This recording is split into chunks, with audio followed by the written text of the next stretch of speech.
그날 밤 너무 추워서 처음으로 아들한테 전화를 걸었습니다.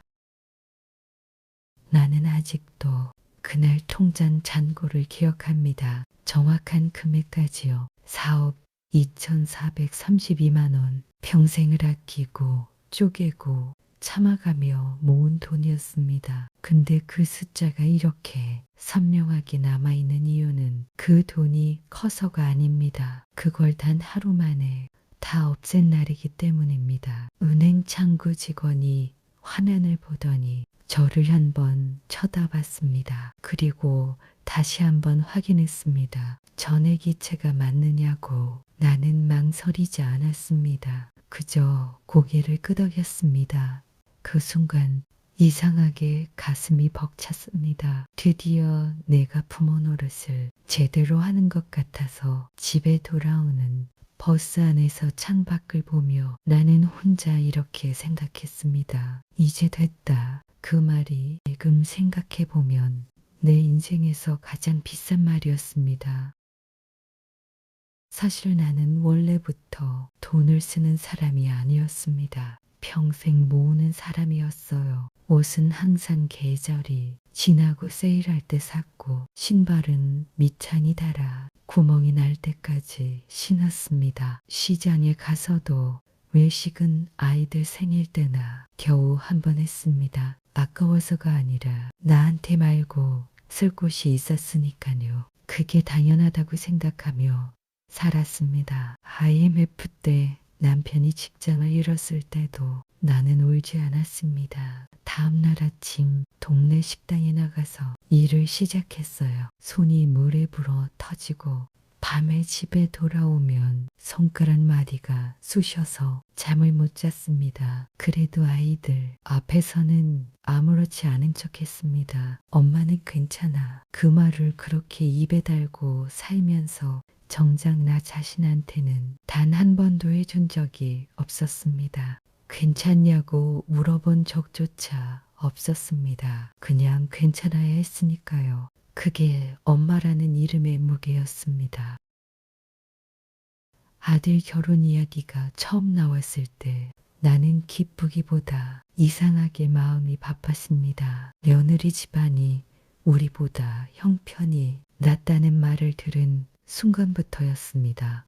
괜히 우리 쪽이 초라해 보이지 않을까? 아들이 저거 앞에서 기가 죽는 건 아닐까? 그 생각이 밥을 먹어도 잠을 자려고 누워도 계속 머릿속을 맴돌았습니다. 그래서 어느 날 저녁 밥 먹다가 남편한테 조심스럽게 말을 꺼냈습니다. 우리가 전세 정도는 해줘야 하지 않을까? 남편이 밥을 먹다가 젓가락을 내려놓았습니다. 그리고 한참을 아무 말도 하지 않았어요. 그 침묵이 사실은 반대였다는 걸 알았습니다. 그래도 나는 다시 말했습니다. 그래도 자식인데 이 정도는 해줘야지. 결국 우리는 서울 외곽 아파트를 전세로 아들 이름으로 해줬습니다. 계약서에 도장을 찍고 나오던 날 통장 잔고가 거의 0에 가까워졌습니다. 근데 이상하게도 나는 불안하지 않았습니다.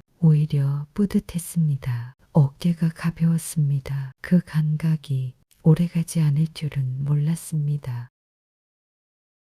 처음 1년은 괜찮았습니다. 명절이면 와서 같이 밥을 먹고 손주 사진도 보내주고 가끔 먼저 전화도 했습니다. 그 시절이 지금도 선명합니다. 근데 어느 순간부터 조금씩 달라졌습니다. 전화가 줄었습니다. 예전엔 엄마 뭐해? 하면서 별 이유 없이 전화하던 애가 어느 순간부터는 볼 일이 있을 때만 연락을 했습니다. 엄마, 이거 어디서 사? 엄마, 서류 하나만 물어볼게. 그게 전부였습니다. 명절에도 처가 쪽에 먼저 가야 한다는 말이 자연스럽게 나왔습니다. 나는 웃으면서 그래, 그럴 수 있지 했습니다. 당연하다는 뜻이요. 근데 전화를 끊고 나면 이상하게 집이 더 조용하게 느껴졌습니다. TV를 켜도 소리가 귀에 안 들어왔습니다. 그냥 멍하니 앉아 있다가 어느 순간 창밖이 어두워진 걸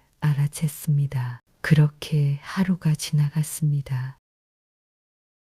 그러다 작년 겨울에 보일러가 갑자기 멈추는 일이 있었습니다. 처음엔 괜찮겠지 했는데 밤이 되니까 집안이 점점 차가워졌습니다. 이불을 2개 덮고도 몸이 계속 떨렸습니다. 그날따라 이상하게 눈물이 났습니다. 추워서가 아니라 그냥 그날따라 서러웠습니다. 한참을 망설이다가 아들한테 전화를 걸었습니다.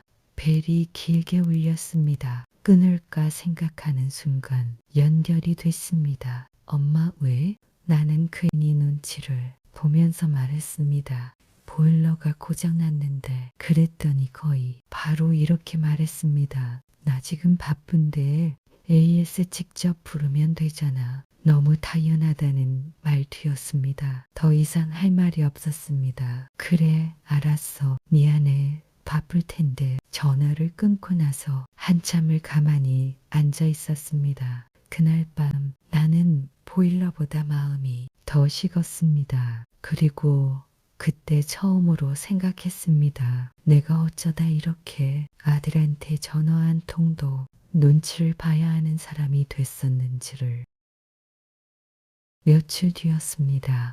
볼 일이 있어서 아들이 사는 동네 근처를 지나가게 됐습니다.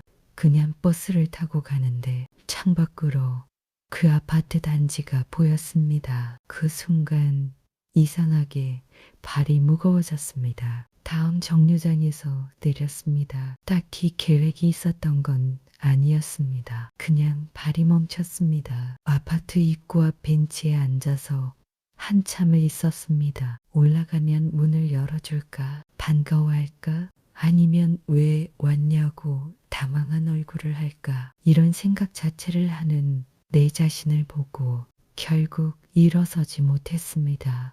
이 집은 내가 해준 집인데 나는 들어갈 수 없는 사람이 되어 있었습니다. 한 10분쯤 앉아 있다가 그냥 다시 버스를 탔습니다. 집에 돌아오는 내내 아무 생각도 안 들었습니다. 그날 집에 와서 나는 처음으로 인정했습니다. 내가 해준 게 얼마나 많든 이제 나는 그 애한테 그냥 찾아갈 수 있는 엄마가 아니라는 걸, 그 문 앞에 서는 것조차 눈치를 봐야 하는 사람이 됐다는 걸, 그게 제일 아팠습니다. 돈이 없어진 것보다 훨씬 더.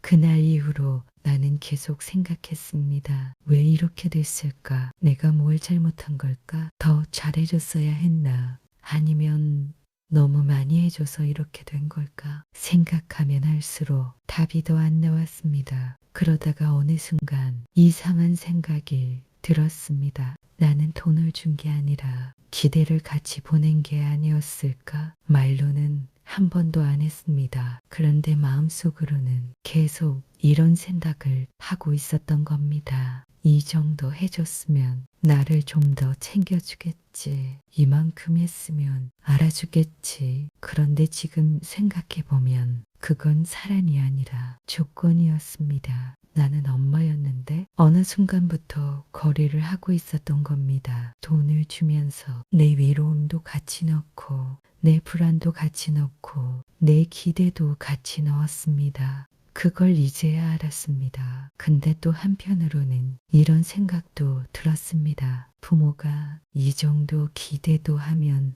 안 되는 걸까요? 그건 아직도 잘 모르겠습니다. 요즘 나는 통장 잔고를 자주 봅니다. 숫자가 줄어드는 걸 보면서 이런 생각이 듭니다. 이걸 내가 써도 되나? 참 이상합니다. 평생 남을 위해 쓸 때는 단 한 번도 망설인 적이 없었는데 왜 나를 위해 쓰는 건 이렇게 어렵게 느껴지는 걸까요? 그래서 어느 날 그냥 아무 생각 없이 나갔습니다. 누구 눈치도 안 보고 이유도 없이 그냥 내가 먹고 싶은 걸 먹었습니다. 동네 칼국수 한 그릇이었습니다. 근데 먹고 앉아있는데 이상하게 마음이 편했습니다. 누구한테 미안하지도 않고 누구 눈치도 안 보고 그냥 나 혼자 있는 그 시간이 참 오랜만이었습니다. 날 처음으로 나 자신 남친한테 이렇게 말했습니다. 이제 너 좀 챙겨도 된다.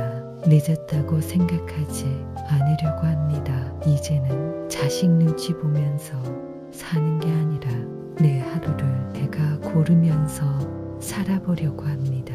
근데 가끔은 이런 생각도 듭니다. 내가 이렇게 살아도 되는 걸까? 여러분은 어떻게 생각하십니까? 자식에게 어디까지 해주는 게